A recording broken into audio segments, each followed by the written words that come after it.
Hey guys, what's happening? So Mr. Fox here. Today we're going to do something a little different than what you're used to seeing me do, and that's a product review. So the folks at Corsair were kind enough to send Extreme Hardware a sample of their latest HS80 RGB wireless headset. So we're going to look at that today. As you might expect, the packaging from Corsair is great, second to none. It's got all the information you would want to see looking at this on a store shelf to tell you about what it is and what it does and all the fancy features it has. So I will spare you anything boring and focus on what matters today. You can look at the box in the store if you want one. I think what it does and how it works would be determining why you'd want it rather than the box, right? So as we slip that cover off, we see that the inside of there is a nice black box. Typical modern styling, which is great. It has some foam padding on the lid. Inside of the box, there's a clear plastic frame that holds the headset from moving around. Also inside of the box, you're going to find another box that has documentation and accessories. It comes with a very nice braided USB Type-C cable with a rubber stretchy cable tie to keep it neat. It also comes with the wireless transmitter for the headset, USB of course. Um, as far as documentation goes, you got a nice user guide, quick start guide. What I like about this is it actually has pages. So it's not a booklet that unfolds into a gigantic piece of paper that's a pain in the butt to fold up like a roadmap. So nice job on this, Corsair. Little things matter, right? So you'll find the guide in multiple languages. It has English, Spanish, French, and Portuguese. So good little user guide. Tells you everything you need to know. Comes with a warranty guide. Tells you what you hope you don't need to know. It comes with the safety information that tells you that we're all going to die because we're got hazardous materials and that kind of stuff. So required disclosures by federal governments, blah, blah, blah. And then it comes with this card talking about unleashing the precision audio for a competitive advantage. On the back side, it tells you basically to go to Microsoft Store and download Dolby Atmos, and you can use Dolby Atmos for headphones with it. So, blah, blah, blah, right?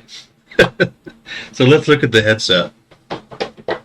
First impressions taking this thing out of the box, it feels substantial. It's not so heavy that you're going to think, oh my god, I'm going to put this on my head. But it doesn't feel like a cheap plastic piece of junk because it's not. It's built, it's got some aluminum in it.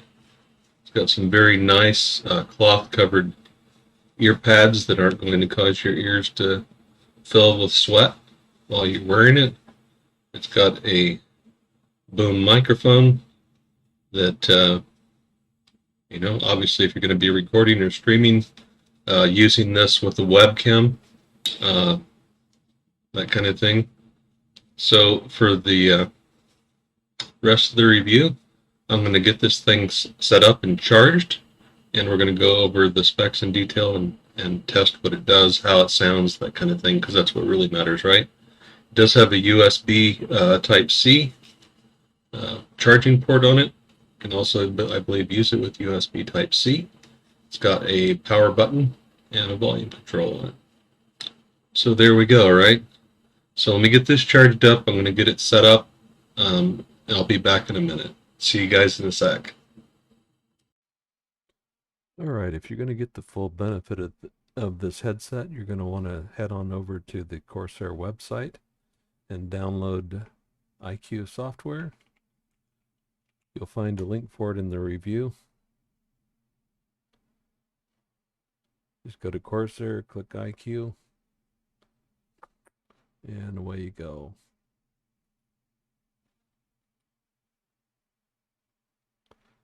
You can download it from this link here. You don't have to fill in your information. You can just click this link to go ahead and download it.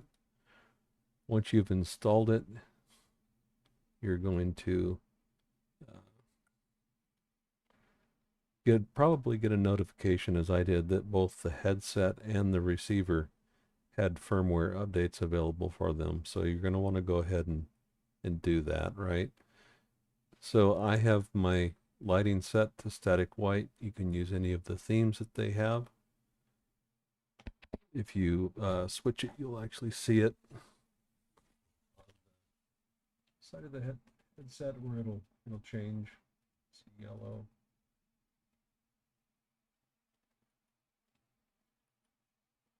Battery low. So I set it back to static white. That's what my preference is. If you, there's a lot of things you can do with IQ if you're not already familiar with it.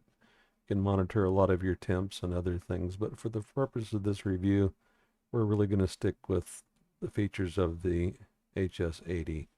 So if you click on this tile here, bring up the HS80 pane here.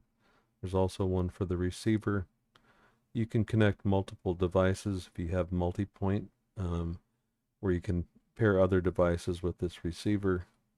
You can check for an update for the firmware from the receiver, and as I mentioned, when I first installed IQ, it detected the receiver and the headset and prompted me to install firmware updates for both of them. But if you click over here, this is just telling you that it's using scenes rather than a lighting scheme that I've selected. We disable scenes. You can see that I have it set for static white. This will take you to download NVIDIA Broadcast if you want to do that. Here on the device settings is where you can set options like the brightness for the lighting on the side, the mic boost level, whether you want the headset to automatically shut off after a specified time or not. I like that disabled. You can toggle the battery meter in the system tray down here off and on with this. You can turn Voice prompt activated. Voice prompts on and off. As you can see, you'll notice here that the lighting is on the microphone. If we want that to be turned off whenever the mic is enabled, we can toggle it and it'll flip it on and off again. So some nice little features there. But here's where it gets really interesting, is in the equalizer and the audio. So obviously you're not going to hear exactly the same thing I'm hearing in this video because I'm listening through these headsets, through this headset, but I'll go ahead and fire that up and let you see how that works with some DRM free audio here. Don't know what you guys like. I know I like some rock and roll.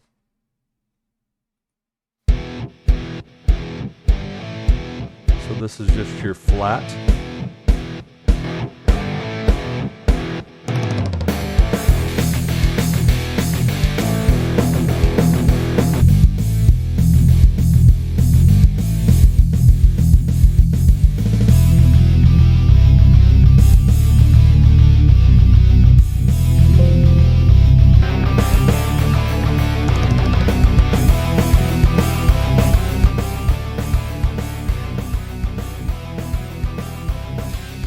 You can see there's a distinct difference between the settings. You can also create your own by clicking the plus. You can call it whatever you'd like. Call it mine. And you can move the sliders to make your own EQ settings the way you want them. If you want them to kind of flow together, move that slider. Or if you want to move them individually without affecting others, you can do that as well.